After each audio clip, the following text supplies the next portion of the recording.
నా కాఫీ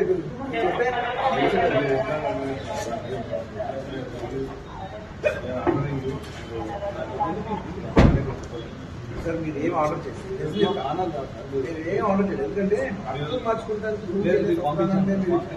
అంటే బయట ఒక మనిషి పంపించమంటే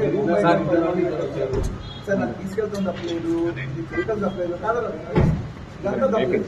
మరీ బెడ్రూమ్ బయటకు వచ్చి బెడ్రూమ్ నుంచి వెళ్ళిపోతాం, స్కూల్ నుంచి వాళ్ళని చేశారు.